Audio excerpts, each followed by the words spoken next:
Jump back over here. Okay, we are now live. I'm going to also hit the record button.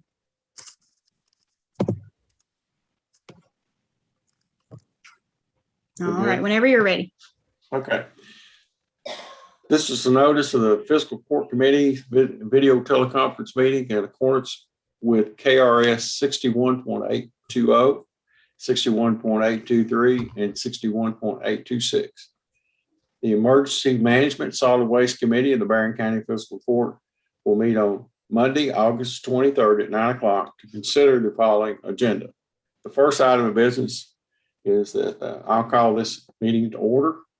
And the second item is to discuss county ordinance relating to animal control / rabies control. So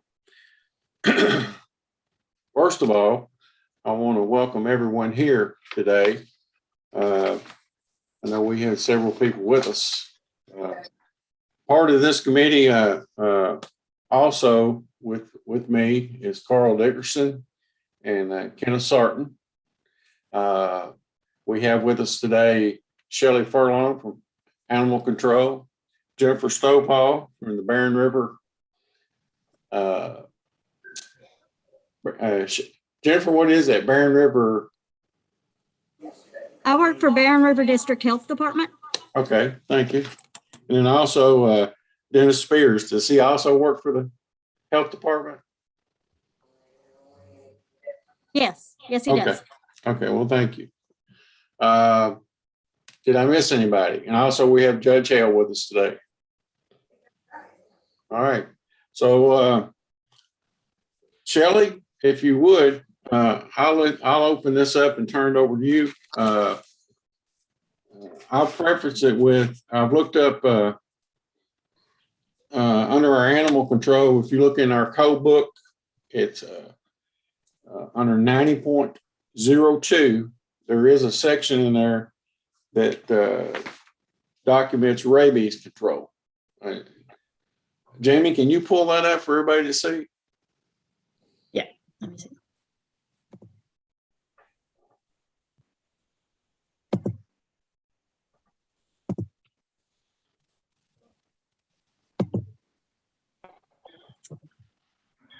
Okay, can everybody, well, that's the public health. I was looking. Okay. Can you pull up the animal? I have to find which one I put it under. Okay. There it is.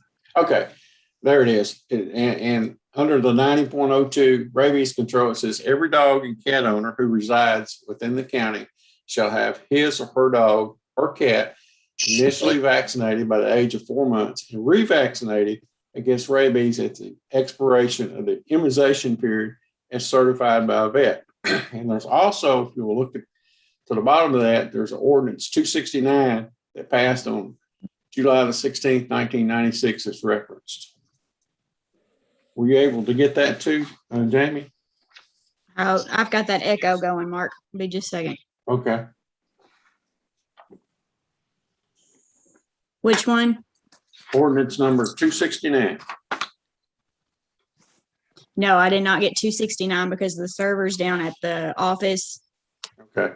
But it basically, I've got a copy of it, but it basically says the same thing as this says. So, and then the other document would be our KRS statute 258.015. And in this too, it references about dogs, cats, ferrets being vaccinated against rabies and the requirements. But in that, there is no mention of a quarantine period. So Shelley, all of our documents that I've looked at, the animal control 90.02, ordinance number 269, and our KRS statute 258.015, it doesn't reference anything about a quarantine period. So talk to us a little bit about the quarantine period and then also what all you're having to deal with. The quarantine period for a dog or a cat being bitten is a 10-day quarantine by state law. That's where the environmental services of Jennifer and Dennis would come into. Okay. What we do is we go out when we get the calls on them, or sometimes Dennis and then we'll call and make sure that we've gotten the call about it.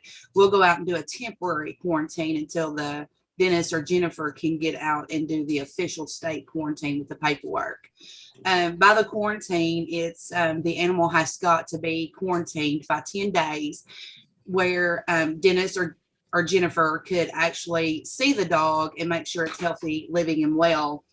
During this 10-day quarantine, they normally either quarantine it inside a home, a cage on the outside. There has been some times that we have been able to do them on chains, but it's not likely.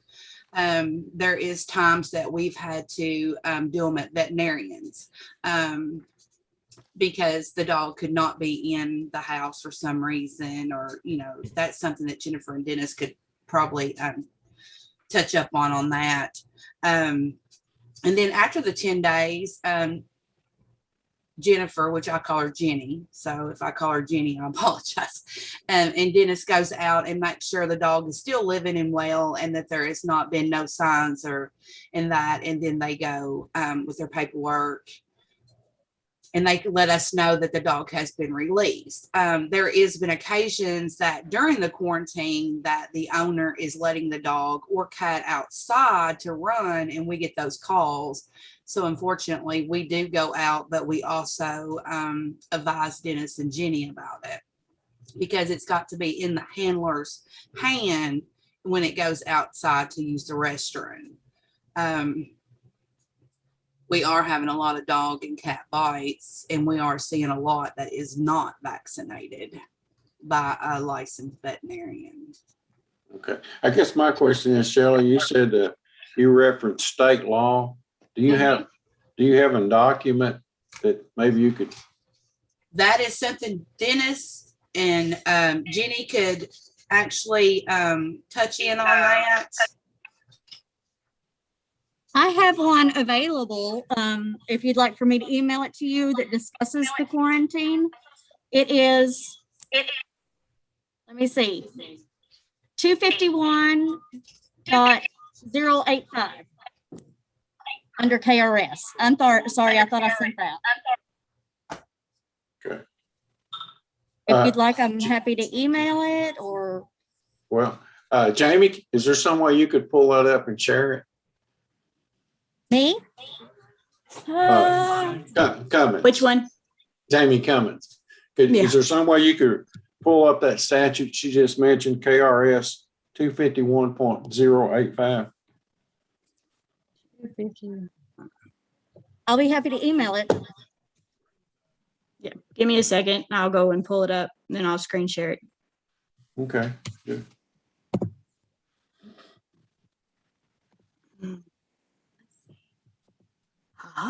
Okay, hold on. Sorry. So it's a KRS 251.85.085. Yes. Or 258.085. 258. Yes. I think I figured out my echo problem, so hopefully that will cut back on. Let me go back into my screen share. I've got it pulled up.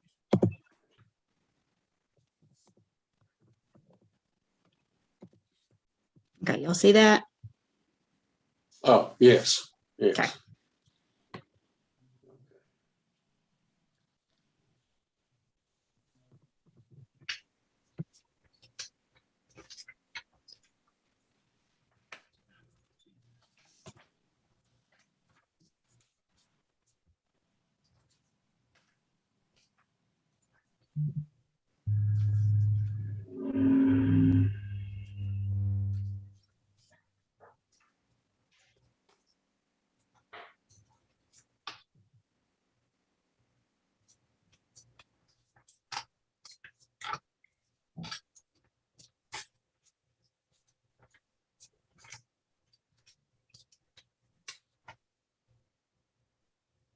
Okay. Any questions, Carl, Kenneth? Not so far. Okay. So I guess my question is our code book, the 90.02 under animal control, rabies under animal control, now also under rabies control, it doesn't mention anything about a quarantine period. So I guess we're going to have to, Judge, I guess amend 90.02 to include the KRS statute 258.085. That's correct. Okay.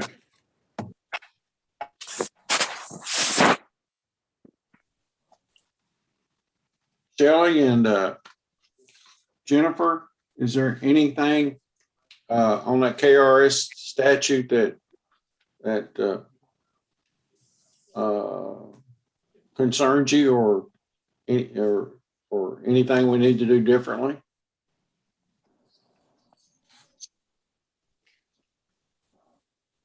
My regulations are pretty much just Kentucky state law, so that's what I follow. So I don't have any recommendations, just, whatever's in the statutes. Okay. Thank you. Well, yes, ma'am. Thank you. Mark, I'd like to make a motion. We adopt county's ordinance mirrors Kentucky state law. I'd like to make a motion that we do. If it's not in there, you're telling us that we have to quarantine for 10 days. It's not in the county ordinance that we quarantine for 10 days. Is that correct? That's correct. I mean, Jamie, you feel, I'm not finding it. So, Okay. It's not. okay. It's, Jamie, it'd be good for us to put that in there, would it not? I agree. Yeah, I'm leaning towards Shelley for information on this because it's her realm. yes, I'm I just think it needs to the be basic. added. Yes, and there would not be so much confusion. Okay. It'd be right there in the code in all the ordinances. Yes. I don't know exactly how it needs to be written, but ours needs to mirror the state quarantine law, whatever that is. So I make a motion that we do that. And Jenny, if y'all want to write it up, that'd be great, however it needs to be written. Sure, I can get with Shelley on that. Sure. Wonderful. Can we just reference in Jennifer, the KRS statute? That'd probably be great. Okay. Of course. Amend it. I guess we can amend our 90.02 rabies control to mirror the KRS statute 258.085, and then and that it covers the quarantine period. Can Right. you, Jamie, can you put that back up again? Just kind of, we're all thinking about it. Ours, Yeah, no, the KRS 258.085.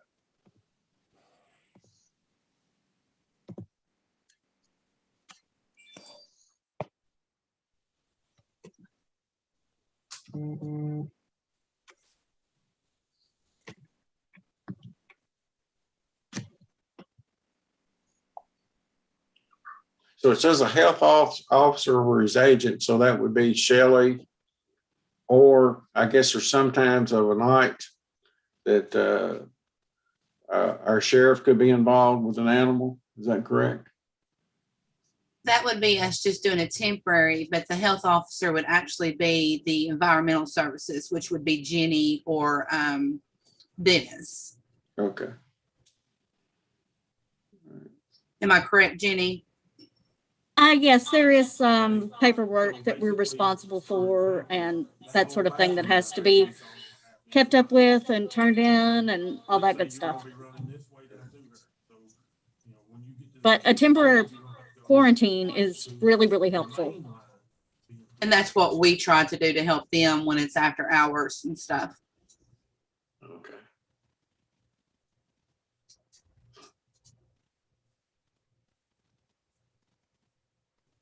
Well, is a temporary quarantine covered in there or not? Not under the KRS. Okay. But it's really helpful if Shelley or Kara or Brandy could tell them to go ahead and make sure that animals Okay. under quarantine, and then I can come back and check on it and tell them the whole procedure and give them my information and all that stuff. Okay. Mark, what I think that we can do when we redo the 90.02 with the rabies, we can add into that which animal control or law enforcement can do a temporary quarantine following by KRS 258.085. What does that sound like? Does that sound good? Yeah, and I think that's what Carl's saying too, you know, whatever the Right. state requires of us Right. is what we need to be doing, and I That agree way- with Right. That way they would know that there could possibly be a temporary quarantine following by the state regulations. Okay. So if Shelley or Jennifer, whoever wants to get us something in writing, and then we'll send that to the county attorney, and then hopefully then we'll bring it before court, and then there should be a new ordinance referenced under the 90.02, whatever that ordinance number is going to be, which will Okay. concern the quarantine here. Okay. Jeannie and I can get together as soon as Okay. possible and get that done for you. Okay, all right. When y'all get it done, just send, if you don't mind, just send it to me and I'll forward it to Carl and Kenneth, and then we'll go from there. Mark, can I have your email? Sure. Mark.Bowman@hotmail.com. All right. I'm sorry, it's Mark-Bowman@hotmail.com. Too many emails. Okay, that's okay. Thank you. We will get that done and we'll get that sent over to you. And I'll also send that to the judge and Jamie also. Okay, so now going back to Carl's motion that's on the floor. Carl's motion is that we adopt the KRS statute 258.085 into our county ordinance 90.02. Is that correct, Carl? That's right. Okay, I'll second that. All in favor, say aye. Aye. Okay, motion passes. So we'll just send that to me when you can, Shelley, and then I'll bring it for Carl and Kenneth again, and we'll take a look at it, and then after that, then we'll present it to court. Okay, sounds great. All right, well, thank you, guys. Thank you. And I think that's our only item of business, so the next one is adjournment. I have a motion to adjourn. Yes. Motion.